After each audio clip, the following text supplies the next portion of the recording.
menciona la palabra anarquía, cuando se menciona la palabra anarquía, lo primero que pensamos es en caos, inseguridad y desorden. Imaginamos que una sociedad anarquista sería aquella donde impera la ley del más fuerte, pero el anarquismo propone algo completamente diferente. ¿Será cierto que el anarquismo busca el caos? En sistemas económicos o políticos como el comunismo o la monarquía, el anarquismo no es un sistema social fijo o una doctrina, sino más bien un punto cardinal, una dirección hacia la que se propone que puede avanzar la sociedad. ¿Qué dirección es esa? Las semillas del anarquismo se pueden encontrar en la era de la Ilustración. En el Discurso sobre la desigualdad, Rousseau critica a las instituciones que permiten a los poderosos imponerse sobre los más débiles. Por su lado, Kant defiende la libertad como condición para adquirir madurez. Para Humboldt, todo trabajo obligatorio que no proviniera del deseo de cada quien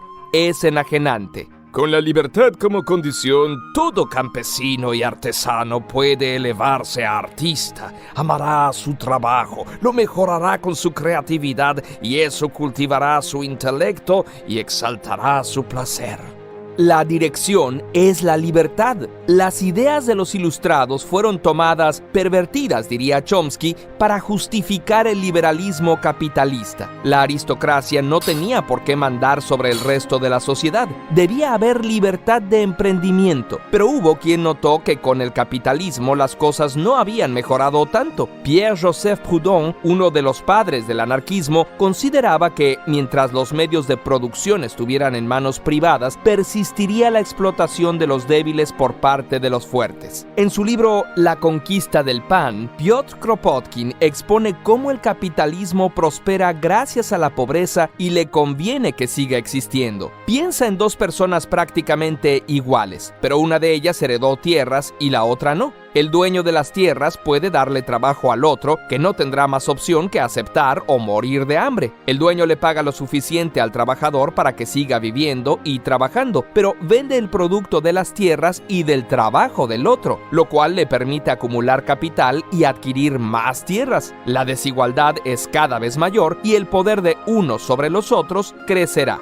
El anarquismo también está en contra de la acumulación de capital. Si esto te suena a socialismo, es porque así es. En sus orígenes, marxismo y anarquismo eran muy cercanos, pero mientras que los socialistas como Lenin pensaban que los medios debían ser controlados por el Estado, los anarquistas como Bakunin insistían en que los mismos trabajadores organizados eran quienes debían poseer las tierras y las fábricas. El anarquismo también buscaba alejarse del dogmatismo que caracterizaba a los marxistas. Proudhon le escribió a Marx: «No nos convirtamos en líderes de una nueva religión». La reconocida anarquista y feminista Emma Goldman, al principio entusiasmada con la Revolución Rusa, se decepcionó al ver cómo todos los disidentes eran perseguidos y escribió el libro Mi desilusión en Rusia. Un anarquista es esencialmente un socialista que busca abolir toda jerarquía injusta y toda forma de dominación. Y el Estado es una forma de jerarquía y de dominación. El anarquismo cree en la democracia, pero desconfía de las elecciones. Si la gente que vota no tiene conocimientos, las urnas solo beneficiarán a los ricos y poderosos. La democracia representativa, en vez de ser una garantía para el pueblo, ayuda a perpetuar a una aristocracia en el poder.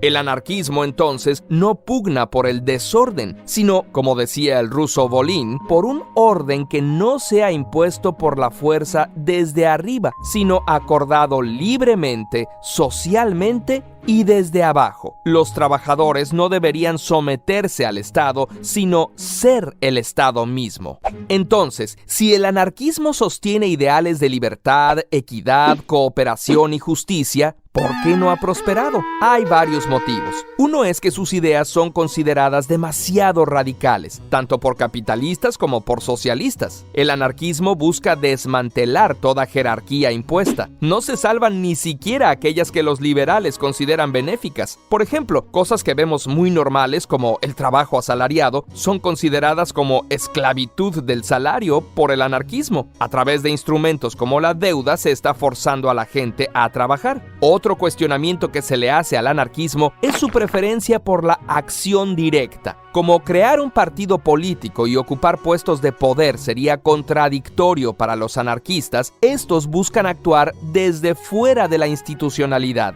por ejemplo, a través de huelgas o manifestaciones. Pero también hubo una temporada a finales del siglo XIX en la que algunos anarquistas recurrieron al sabotaje, la destrucción de la propiedad e incluso a matar potentados con el fin de hacer propaganda por el acto, demostrar que las estructuras de poder no son invulnerables. Aunque esos tiempos quedaron atrás, estos actos fueron muy llamativos y le dieron muy mala fama al anarquismo. Los anarquistas actuales prefieren las disrupciones informáticas como el hacktivismo. ¿Y el anarquismo alguna vez ha sido puesto en práctica? Pues sí. En Rusia, los primeros soviets, como los organizados por Volin, eran grupos anarquistas de trabajadores. Después cayeron bajo el dominio del autoritarismo y del monopolio del Estado impuesto por Lenin y los bolcheviques. En Ucrania, Néstor Makhno, con el consejo de Kropotkin, ayudó a organizar comunas bajo los principios de fraternidad, igualdad y libertad.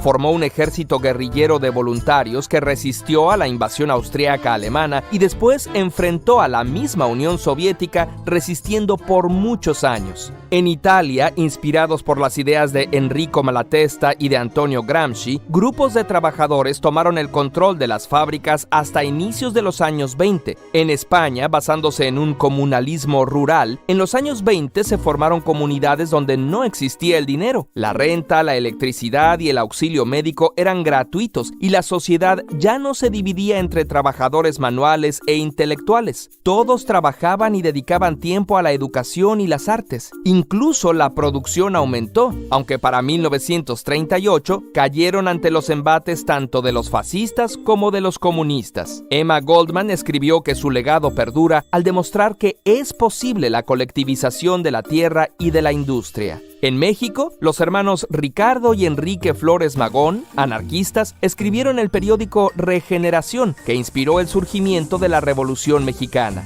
En la actualidad hay muchos tipos de anarquismo, dependiendo del énfasis que hacen. Quizá la dificultad más grande que enfrenta esta ideología es que, para existir, requiere un grado de conciencia y de solidaridad para el que nuestra historia no nos ha preparado aún. De todas maneras, estos ideales podrían servir de guía para, en cada momento, detectar y buscar acabar con el abuso y la opresión.